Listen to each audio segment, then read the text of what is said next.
चलो बच्चों, आज की क्लास में न्यूमेरिकल इंटीग्रेशन स्टार्ट कर रहे हैं। ठीक है, न्यूमेरिकल इंटीग्रेशन क्या है, सबसे पहले ये जानते हैं न्यूमेरिकल इंटीग्रेशन किसे बोलते हैं। न्यूमेरिकल इंटीग्रेशन क्या है कि the process of computing the value of definite integral from a set of numerical value of integrand is called numerical integration. यानी the process of computing the value of definite integral, definite integral को find करने का process from a set of numerical values of integrand. Integrand में जितनी भी numerical value जो दे रखी है उनका जो सेट है, जैसे ए से बी तक की जो लिमिट होती है तो वो सेट हो गया इंटीग्रांड का, न्यूमेरिकल वैल्यू का सेट हो गया। उस सेट के अंदर इंटीग्रेशन फाइंड करने का जो प्रोसेस है वो न्यूमेरिकल इंटीग्रेशन है, उसी को कहते हैं न्यूमेरिकल इंटीग्रेशन। जब भी आप न्यूमेरिकल इंटीग्रेशन को अप्लाइड करते हैं, when applied to the integration of the function of single variable the process is known as quadrature. जब हम कोई सिंगल वेरिएबल का कोई फंक्शन है और उसमें हम इंटीग्रेशन अप्लाई करते हैं तो इंटीग्रेशन को अप्लाई करने का ये जो प्रोसेस होता है उसे हम क्वाड्रेचर कहते हैं। क्या बोलते हैं? क्वाड्रेचर कहते हैं। चलिए जानते हैं क्वाड्रेचर क्या होता है, इसका फॉर्मूला क्या होता है करके कैसे आप इंटीग्रेशन फाइंड करते हैं।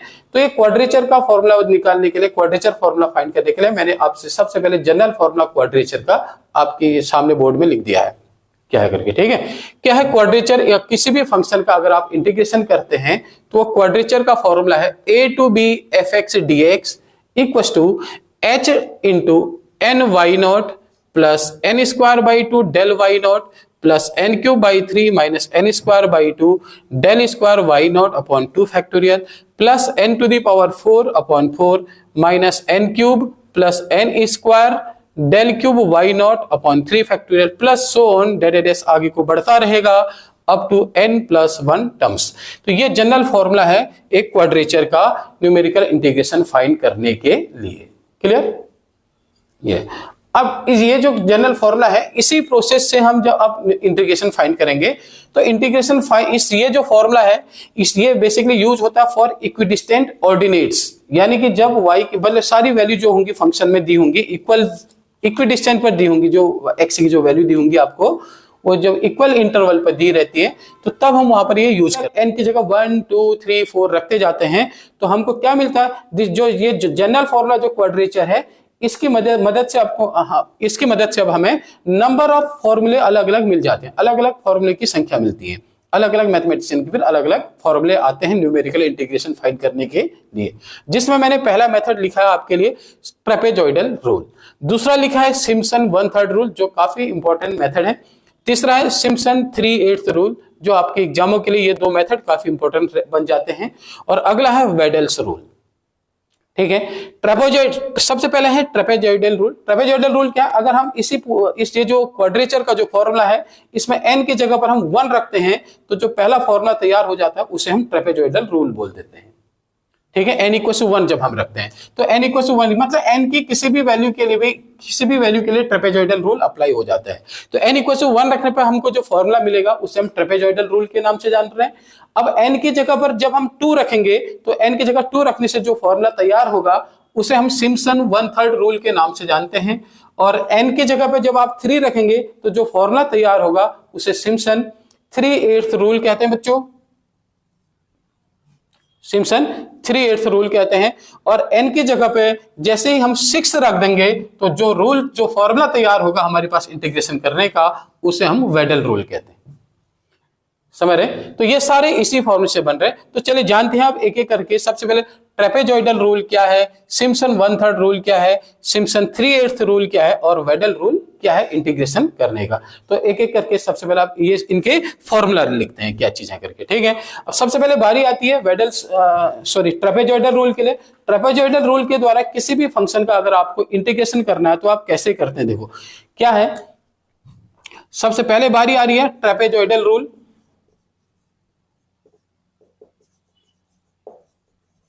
इसका फॉर्मूला क्या है, किसी भी फंक्शन का अगर आप इंटीग्रेशन करते हैं तो ये लिखा है इंटीग्रेशन ऑफ x नॉट, यानी जो लोअर लिमिट होगी जो पहली वैल्यू है उसे आप x नॉट कह रहे हैं, और जो ऊपर की जो वैल्यू होगी उसे x नॉट प्लस nh बोल रहे हैं, nh। अगर a से b लिखा है तो a x नॉट है, b आपका x नॉट प्लस nh है, x नॉट प्लस nh ये लिखा जा रहा है। y dx या fx dx equal to Y D X या फिर F X D X equal to formula बनेगा एच टाइम्स ऑफ अंदर है 1/2 Y naught plus Y N.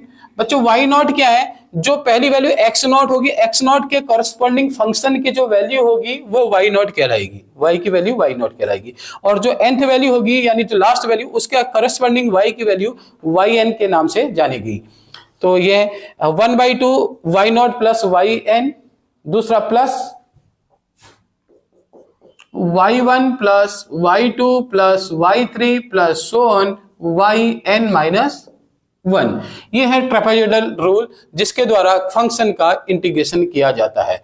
y1 क्या है, x1 रखने से जो वैल्यू मिल रही है वो y1 है, x2 रखने से जो वैल्यू मिल रही है फंक्शन की कॉरस्पॉन्डिंग वो y2 y3, ये फंक्शन की इस तरह से x की डिफरेंट वैल्यू पर फंक्शन की जो वैल्यू है वो y1 y2 y3 करके जानी जा रही है, fx फंक्शन की जो वैल्यू है, ठीक है, इस तरह से करके। तो ये है, ये फॉर्मूला है ट्रेपेजॉइडल रूल है।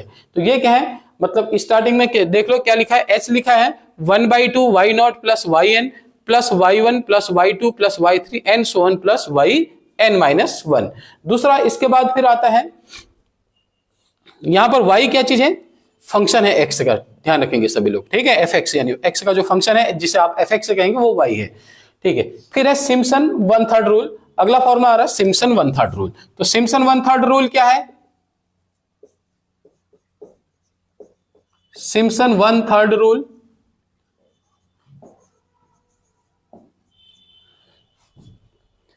Integral x0 to x0 plus nh y dx equal to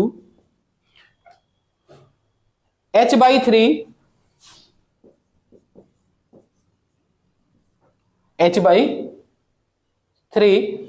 अंदर है y0 plus yn, y0 plus yn plus 4 times of y1 plus y3 plus y5 plus so on yn minus 1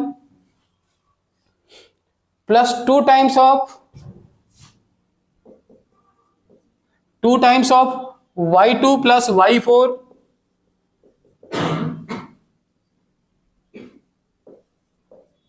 plus y6 plus so on yn minus 2।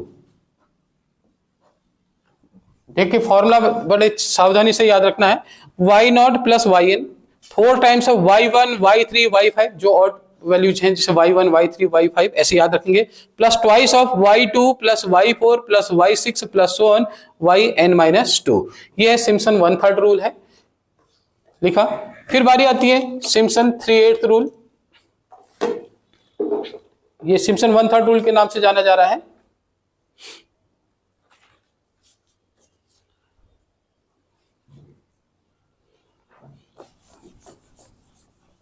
फिर है Simpson 3/8 rule है, वो क्या है उसे भी लिख रहे हैं।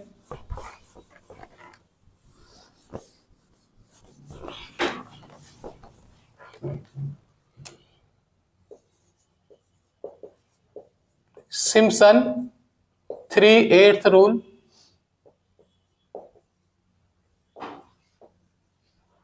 सिम्पसन 3/8 रूल के नाम से जाना जाएगा। रूल है इंटीग्रल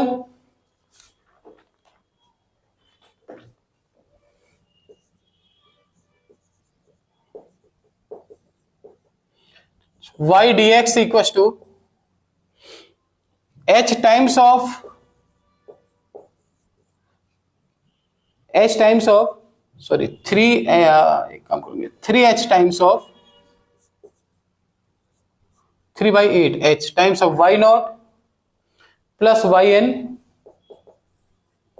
ये 3h/8 है, 3h/8 3/8 रूल है ना, इसलिए 3h/8 है, y0 plus yn plus 3 times of y1 plus y3 y1 sorry y0 plus y1 y2 sorry इसमें y1 plus y2 plus y4 plus y5, ध्यान रखना y1 plus y2 plus y4 plus y5 plus so on. इस तरह से yn-1 चलेगा last term,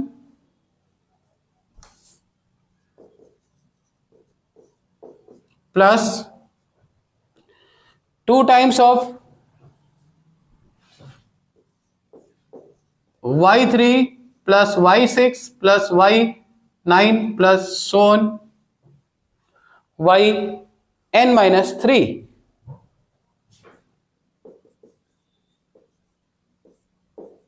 this is your Simpson 3/8 rule है, ये 3/8 rule है। और चौथा रूल जब शुरू होगा, जब n = 6 रखेंगे क्वाड्रेचर फॉर्मूले में, तो जो चौथा रूल तैयार होता है उसे वेडल फॉर्मूला कहते हैं, वेडल्स रूल कहते हैं। वो है वेडल्स रूल, और वो बनेगा x0 से x0 प्लस n = 6h बोलते हैं या nh बोल दो, आपकी मर्जी। n = 6 रख के मिल रहा है, n = 6h बोल सकते हैं। यहां पर n = 3 है तो x0 प्लस 3h बोल सकते हैं आप इसे, ठीक है। इक्वल कितना बनेगा, वेडल रूल बनेगा हमारे पास y dx =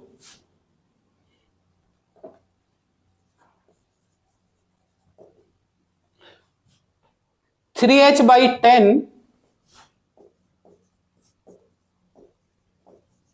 y0 plus 5y1 plus y2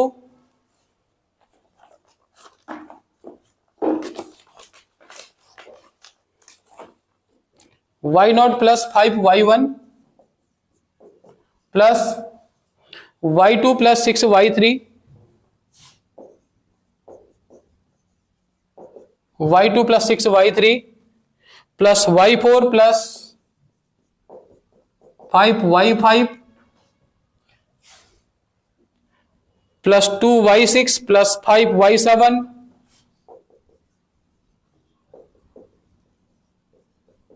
plus y8 plus so on plus so on. ये है वेडल्स रूल, ये है हमारा वेडल रूल, ठीक है।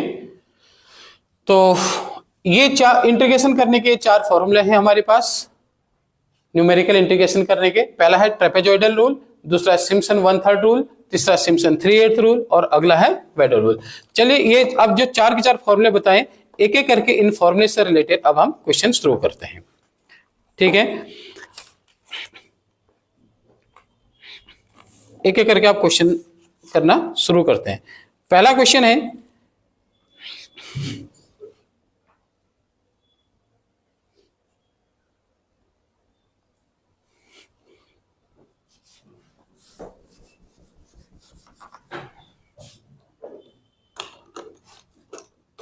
क्या बच्चों बात है समझ में फॉर्मूला? चलिए अब पहला क्वेश्चन है, integrate 0 to 1 dx upon 1 plus x square by using Simpson 1/3 and 3/8 rule. By using Simpson 1/3 and 3/8 rule. Simpson 1/3 and 3/8 rule से आप इसका इंटीग्रेशन करिए बोल रहा है। Hence obtain the approximate value of pi in each case. Hence obtain the approximate value of pi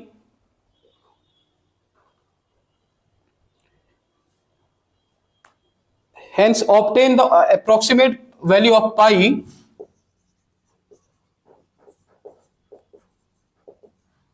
obtain the approx value of pi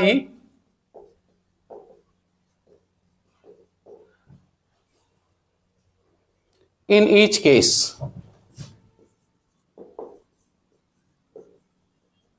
ये चलिए ये सिम्पसन 1/3 और 3/8 रूल की बात कर रहा है। तो जब सिम्पसन 1/3 या 3/8 किसी भी हम रूल को अप्लाई कर रहे हैं, तो यहां पर सबसे पहला काम क्या है बच्चों कि जो 0 से 1 इंटीग्रेशन दे रखा है हमको, हमें a से b तक की जो लिमिट इसकी है, इसके अलग अलग पार्ट करने हैं, इसके इक्वल पार्ट करने हैं। ऐसे इक्वल पार्ट करने हैं कि जो n के मतलब सिम्पसन 1/3 रूल लगाने के लिए n जो है 2 का मल्टीपल होता है, n मतलब n की जगह 2 रखना है या 2 का मल्टीपल होना है, और सिम्पसन 3/8 रूल लगाने के लिए n 3 का मल्टीपल होता है। n इक्वल टू 3 रख के सिम्पसन 3/8 रूल मिलता है, n इक्वल टू 2 रख के सिम्पसन 1/3 रूल मिल रहा है। ठीक है, तो अब इस फॉर्मूले का इस्तेमाल करने के लिए हमने सबसे पहले इस 0 से 1 तक के जो फंक्शन दे रखा है, इसके इस जो रेंज ऑफ इंटीग्रेशन 0 से 1 दिया है, इसके इतने इक्वल पार्ट करने हैं, इतने कि जो 2 का भी मल्टीपल हो जाए, 3 का भी मल्टीपल हो जाए। ये अपने हाथ में है, आप इसके कितने भी पार्ट कर सकते हैं। ठीक है, चलिए अगर मान लीजिए सिम्पसन 1/3 रूल लगाने के लिए n 2 का मल्टीपल होना चाहिए, तो आप इसके 2 पार्ट भी कर सकते हैं, 4 पार्ट भी कर सकते हैं, 6 भी कर सकते हैं, 8 भी कर सकते हैं, 10 भी कर सकते हैं, 12 भी कर सकते हैं, क्योंकि ये सब 2 के मल्टीपल है। और 3/8 रूल लगाने के लिए आपने ध्यान रखना है, ऐसे पार्ट करने हैं कि जो 3 का मल्टीपल हो, जैसे इसके 3 पार्ट करते हैं, या फिर 6 कर दें, या फिर 9 कर दें, या फिर 12 कर दें, या 15 या 18, आपकी मर्जी। ठीक है, इतने हिस्से में आपने 0 से 1 तक का जो लिमिट है इसको बांटना है सबसे पहले, 0 से 1 तक के। तो अब जब हमको एक ही सवाल में 2 मेथड अप्लाई करने हैं, तो क्यों ना कोई एक ऐसा नंबर ढूंढ लें जो 1/3 रूल के लिए भी अप्लाई हो जाए, 3/8 के रूल के लिए भी अप्लाई हो जाए। कोई एक ऐसा कॉमन नंबर ढूंढ लेते हैं, उतने हिस्से इसके कर देते हैं। तो वो कॉमन पहला नंबर है 2 और 3 का एलसीएम यानी कि 6 है, तो इस 0 से 1 तक के इंटीग्रेशन के 6 हिस्से कर देते हैं, 6 पार्ट में इसको ब्रेक करेंगे। मेरी बात समझ में आ रही ना? क्या मैं इस इंटीग्रेशन, न्यूमेरिकल इंटीग्रेशन को सॉल्व करने के लिए आपने इसके अलग अलग पार्ट करने हैं। ठीक है, कितने हिस्से में तोड़ोगे ये तुम्हारे लिए। अच्छा, दूसरी चीज, आप 6 ही क्यों कर रहे हैं, 12 हिस्से भी कर सकते हैं भाई, वो भी तो 2 का भी मल्टीपल है, 3 का भी मल्टीपल है, अपनी सुविधा। जितने ज्यादा हिस्से करेंगे एक्यूरेसी उतनी ज्यादा आएगी इंटीग्रेशन की, ये भी याद रखेंगे। ठीक है, अब ये डिपेंड करता है कि एग्जाम में हमारे पास कितना टाइम है, एग्जाम में अपना टाइम। अब 12 हिस्से करेंगे तो थोड़ा प्रोसेस और लंबा होगा सवाल सॉल्व करने का, है ना? तो इसलिए क्या एग्जाम का जो टाइम है उसको ध्यान में रखते हुए इसके हम 6 हिस्से कर रहे हैं। एग्जाम में भी आप ऐसे ही करेंगे, क्योंकि 6 पार्ट करोगे और जो आपका आंसर आ जाएगा वो मान्य होगा, वैलिड होगा, राइट? और अगर 12 हिस्से कर दो या 18 हिस्से कर दें तो वो और भी ज्यादा एक्यूरेसी है इंटीग्रेशन की वो एक्यूरेसी और भी ज्यादा है। ठीक है, इस इंटीग्रेशन की। बट क्या है कि वो उतने हिस्से करने के लिए एग्जाम का टाइम थोड़ा सा नहीं रहता है। एग्जाम के टाइम के अकॉर्डिंग हम इसके कितने हिस्से करते हैं, 6 हिस्से करेंगे। तो सबसे पहले हम क्या करेंगे, डिवाइड। अब इसमें 6 हिस्से इसलिए कर रहे हैं क्योंकि 1/3 रूल भी लगाना है, 3/8 रूल भी लगाना है। 3/8 रूल के लिए n जो है 3 का मल्टीपल होना चाहिए, और 1/3 रूल के लिए n 2 का मल्टीपल होना चाहिए। तो ऐसा नंबर 6 है जो 3 और 2 दोनों का मल्टीपल चल रहा है। तो सबसे पहले हम क्या करते हैं, divide the range of integral, divide the range 0 to 1 of integral in 6 equal parts. इनको 6 इक्वल पार्ट्स में डिवाइड कर रहे हैं, ऑफ विड्थ, जिनकी विड्थ कितनी होगी, ऑफ विड्थ 1 - 0/6 यानी 1/6 है। 1/6 1/6 1/6 करेंगे तो 6/6 0 से 1 तक के 6 इक्वल पार्ट हो जाएंगे। ठीक है, ये तो इसी को हम क्या बोलते हैं, यही हमारे पास बनेगा बच्चों h। यही विड्थ बन जाती है upper limit minus lower limit से। आज जो 6 इक्वल पार्ट कर रहे हैं वो हमारा h बन गया। ठीक है, x के करस्पॉन्डिंग। अब देखो, तो अब हम ये जो 6 पार्ट है, अब इसको कैसे लिखेंगे, देखो एक टेबल बनाएंगे, x की वैल्यू है और इधर y यानी कि fx की वैल्यू है, फंक्शन है 1/1 + x²। तो मैंने स्टार्टिंग में भी बताया था h के बारे में। h क्या है, विड्थ है, जो x की करस्पॉन्डिंग तो 6 जितने इक्वल पार्ट करेंगे उनकी विड्थ है h। तो देखो अब वो 6 पार्ट क्या क्या बनने वाले हैं, देखिए सबसे पहले x की जो पहली वैल्यू होती है आप उसे x0 बोलते हैं। x0 आपके पास क्या है, 0 है। फिर दूसरी वैल्यू क्या है, x0 + h, x0 + h यानी 0। x0 कितना है, 0 है। h कितना है, 1/6, h 1/6 है ना, तो 0 + 1/6 मिला के 1/6 आएगा। दूसरी वैल्यू होगी x0 + 2h यानी कि 2/6। अगला होगा x0 + 3h, 3/6। फिर है x0 + 4h, 4/6। x0 + 5h, 5/6। और फिर एक लास्ट में बचेगा x0 + लास्ट वाला चलिए ये लिख दे रहा हूं, नीचे आपको दिखेगा नहीं। लास्ट है x0 प्लस 6h, तो ये बनेगा 1। ठीक है, अब इनके करस्पॉन्डिंग, अब देखो यहाँ टोटल कितने पार्ट हो गए, 1 2 3 4 5 6 7 पार्ट हो गए। हम कितने हिस्से कर रहे थे, 6 हिस्से का 6 पार्ट में डिवाइड किया था, और टोटल पार्ट कितने बने हैं, 7।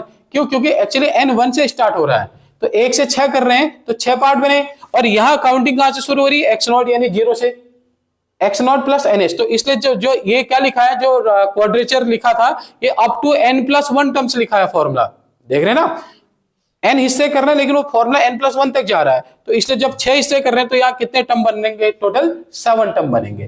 ठीक है, तो चलिए अब x0 0 है, सबसे पहले x0 की वैल्यू क्या है, 0 है, तो इसके कॉरेस्पॉन्डिंग y की वैल्यू क्या बनेगी। चलिए x की जगह x0 रखेंगे तो क्या, x0 की वैल्यू 0 है, तो 1/1 + 0 बच्चों कितना आएगा, 1/1 + 0 1 ही बनेगा। दूसरा है, अब ये सारी वैल्यू यहां पर रखनी पड़ेंगे आपको। दूसरी वैल्यू इसके कॉरेस्पॉन्डिंग जो वैल्यू बनेगी वो बनेगी 1/1 + 1/6 का स्क्वायर 1/36। इसको कैलकुलेट करेंगे, टोटल 36 + 1 37/36 हो गए, सॉरी 36/37 बनेगा। तो आप इसको सॉल्व करेंगे तो सॉल्व करके ये वैल्यू आएगी 0.9729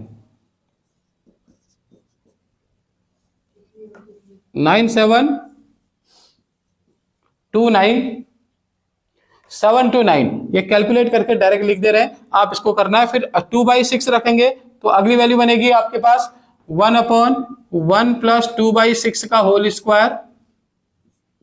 इसको सॉल्व करेंगे तो सॉल्व करके ये वैल्यू आएगी आपके पास 36/4040,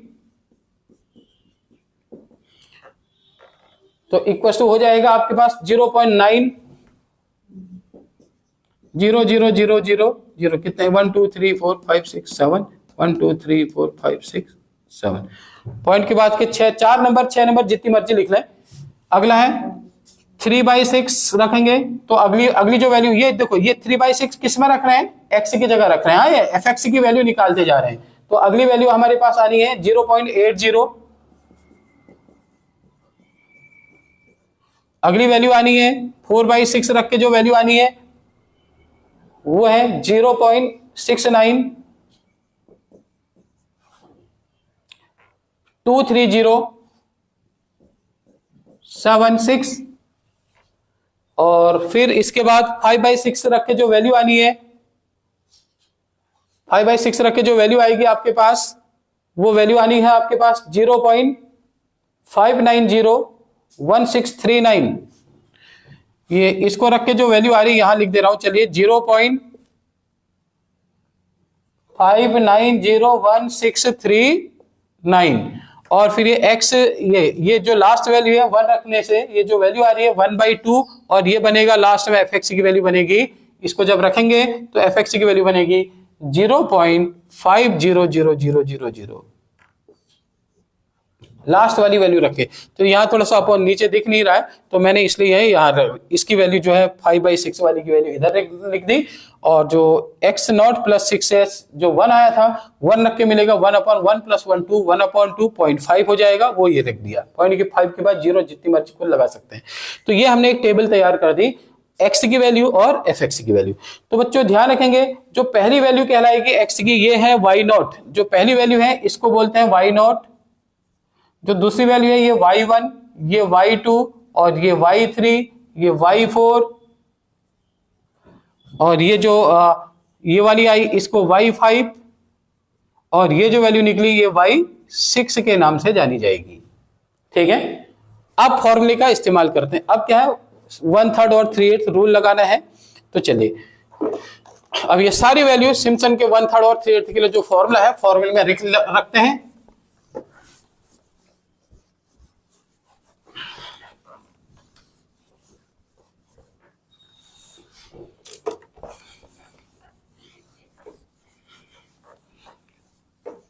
आप लोग रखिए कि इससे चलिए सॉल्व करिए, साथ साथ मेरे साथ करते रहिए इसे।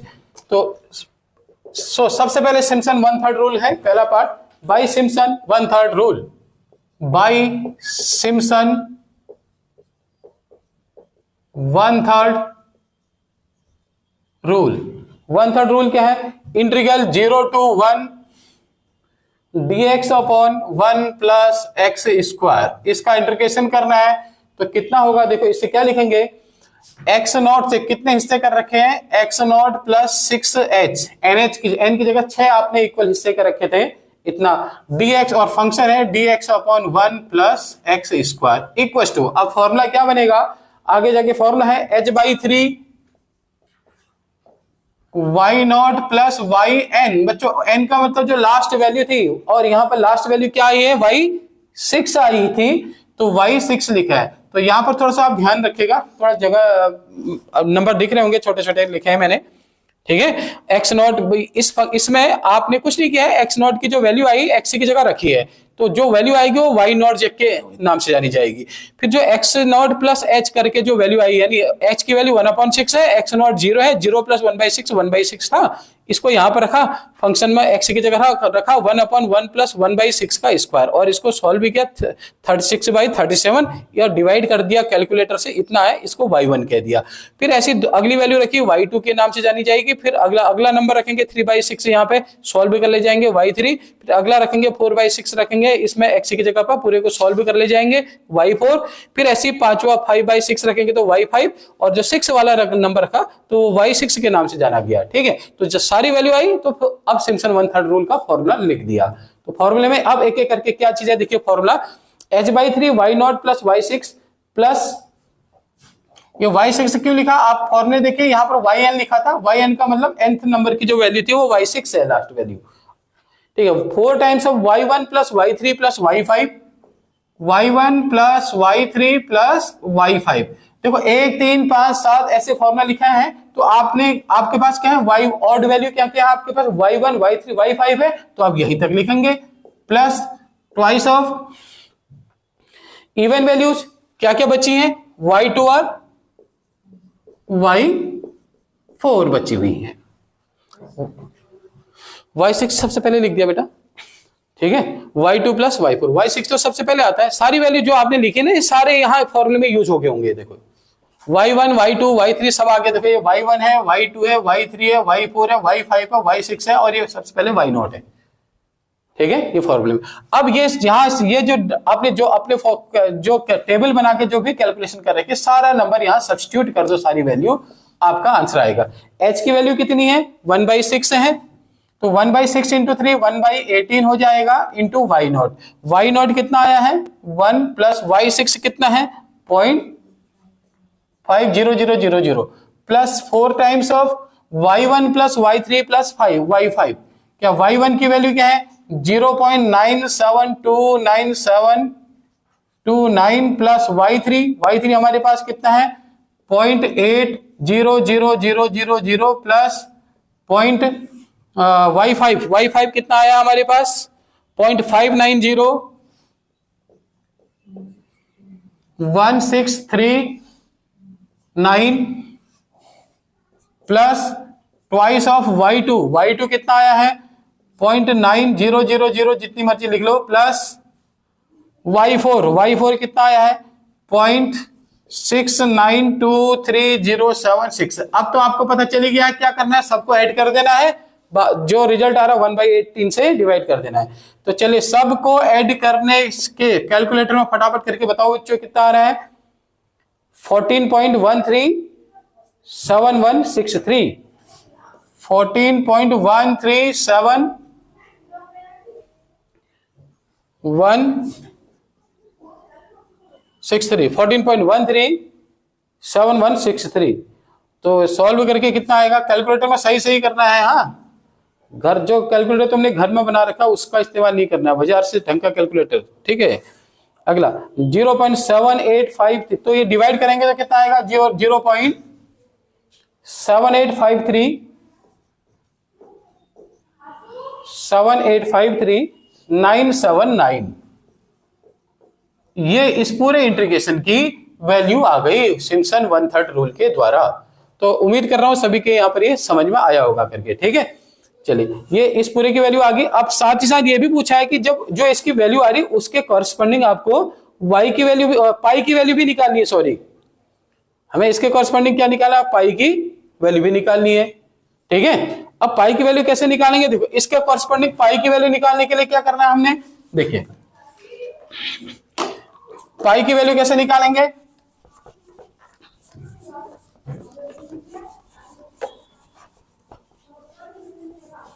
कि पाई की वैल्यू इसके कॉरस्पॉन्डिंग कैसे आएगा। अब क्या करोगे, देखो अब जो बेसिक आपने इंटीग्रेशन कर जो आप जानते हो, क्या जानते हो, dx upon 1 plus X square कितना होता है बच्चों, tan इनवर्स एक्स होता है। तो आप इसको पाई की वैल्यू निकालेंगे, 0 से 1 की लिमिट सॉल्व किया तो कितना भाई, tan inverse 1 minus tan inverse 0, tan inverse 1 कितना होता है, pi by 4 minus tan inverse 0 0 हो गया, तो पाई बाई 4 माइनस 0 यानी पाई बाई 4 आ गया। तो देखो जब आपने डेफिनेट इंटीग्रेशन के अंदर इसको सॉल्व कर रहे हैं तो ये पाई बाई 4 आ रहा है, लेकिन सिम्पसन 1/3 रूल से जब हम इसको सॉल्व कर रहे हैं तो इसकी वैल्यू इतनी आ रही भाई 7। तो दैट मींस क्या हुआ कि पाई बाई जो 4 होगा वही तो ये होगा 0.785379। इसका मतलब कहीं ना कहीं पाई बाई 4 की वैल्यू कितनी होगी, 0.785397। देखो ये तो पाई बाई 4 है, हम एक्यूरेसी की ओर चले गए थे, यहाँ पर पाई की वैल्यू को 4 से डिवाइड करके जो वैल्यू आ रही थी वो है, आ रही बात समझ में ये। और एक कितनी एक्यूरेसी चाहिए आपको, कि कितने प्लेसेस में एक्यूरेसी चाहिए आपको। आप मैंने 6 हिस्से करे थे तो ये आगे थे, मैं 12 हिस्से करके अगर इसको करता, h की वैल्यू 1/12 भी लेके काम कर रहा होता तो और भी एक्यूरेसी आती, आंसर के और करीब पहुंचते। ठीक है, लेकिन एग्जाम के अकॉर्डिंग हमें काम कर रहे हैं, तो फिलहाल टारगेट तो एग्जाम में नंबर लाने का भी है ना आप लोगों का, तो पाई बाई 4 तो इसलिए 6 हिस्से करे उसके अकॉर्डिंग काम कर लिया, तो यही पाई बाई 4 की वैल्यू है। तो यहां से पाई की वैल्यू क्या हो जाएगी, इसके कॉरस्पॉन्डिंग इस पूरे नंबर को 4 से मल्टीप्लाई कर दो तो आपका आंसर आ जाएगा। तो इसको पूरे को 4 से मल्टीप्लाई करेंगे तो ये कितना आएगा, 4 इंटू 0.785397 इक्वल टू 3 कितना है, 3.1415, हाँ 1415926। देखो ये इस पूरे की वैल्यू आ गई, आगे बात समझ में। तो सिम्पसन 1/3 रूल के अकॉर्डिंग इसके कॉरस्पॉन्डिंग पाई की वैल्यू क्या मिल गई, 3.141596। तो उम्मीद करता हूं सभी के यहाँ पर ये समझ में आया होगा। अब इसके जस्ट बाद थोड़ा सा लेक्चर लंबा भी हो जा रहा है, कोई बात नहीं, सिम्पसन 3/8 रूल भी इसी सवाल में हमें करना है। टेबल हमारी तैयार है और केवल सिम्पसन अब 1/3 की जगह 3/8 रूल का इस्तेमाल कर ले रहे हैं। ठीक है, चलिए अब स्टार्ट करते हैं नाउ सिम्पसन 3/8 रूल। 3/8 रूल के लिए यहां पर ये लिखेंगे, ठीक है, फॉर्मूला क्या बन जाएगा, 0 to 1 वही same x naught plus 6h upon into dx upon 1 plus h square 1 plus x square sorry equal to, आगे फॉर्मूला बदल जाएगा, बाकी सब एक ही काम करना है, वही काम करना है। फॉर्मूले में फॉर्मूला लिखो और सबकी वैल्यू डाल दो, आंसर आ जाएगा। ठीक है, तो फॉर्मूला क्या है, देखो 3h/8 क्या होता है फॉर्मूला, 3h/8 बोलिए, y नॉट प्लस क्या लिखा है, y नॉट प्लस yn लिखा है ना, yn कितना है, y6 है, n की जगह 6 बांट करेंगे ना, y6 plus 3 times of y1 plus बोलो y1 plus y2 plus y4 plus y5। तो आप y5 तक ही काम करेंगे क्योंकि अगला 7th में आपको जाना नहीं है, प्लस ट्वाइस ऑफ क्या बचा, 2 टाइम्स ऑफ और जो नंबर थे y3 6 9 वाले ना, 6 इधर आ जाता है तो प्लस ट्वाइस ऑफ y3 बचा। तो यहीं तक ये फॉर्मूला लिखा जाए, मतलब 0 से लेके 6 तक के हिस्से को सिम्पसन 3/8 रूल का जो फॉर्मूला है उसके अकॉर्डिंग बांट दो। ठीक है, तो ये 3/8 रूल आ गया। तो अब यहां सारी वैल्यू डालेंगे आप फिर से, 3 इंटू 8 इंटू 1/6, तो ये बन जाएगा अपना और 1/16। y नॉट और y नॉट की वैल्यू अभी अब हमारे पास थी, y नॉट कितना है 1 है, और y6 आपके पास कितना था 0.5 था, प्लस 3 इंटू y1 की वैल्यू हमारे पास कितनी, अच्छा y1 y2 y4 y5, चलो इन सारी वैल्यू को रखो और ऐड करो, ऐड करके आ रहा है 3.155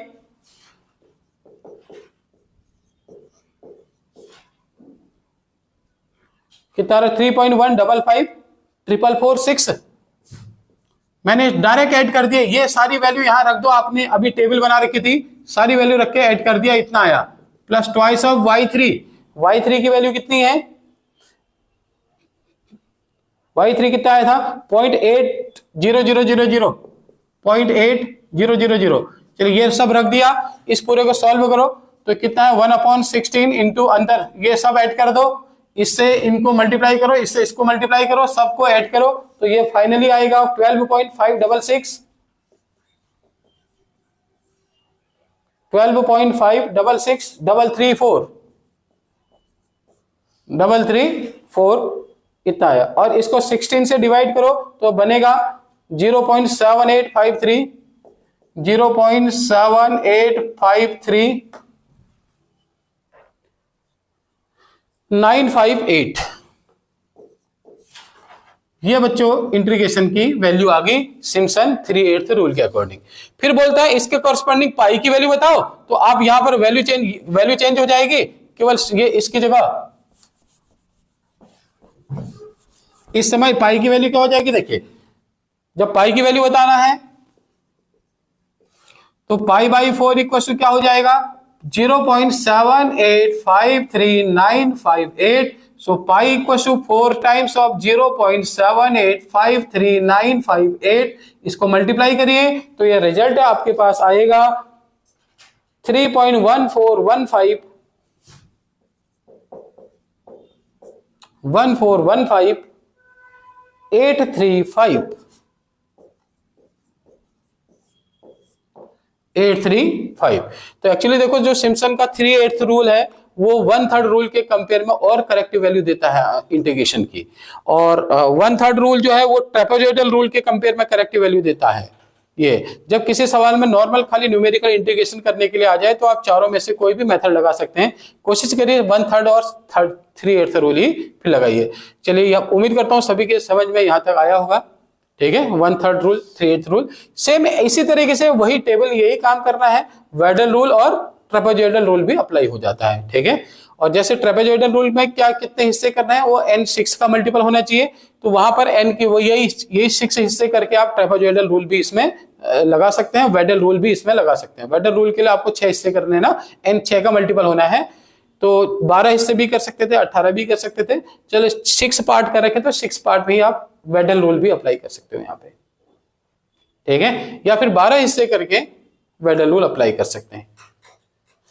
चलिए अगले पार्ट में फिर अगला क्वेश्चन लेके आते हैं इसका, तब तक के लिए थैंक यू।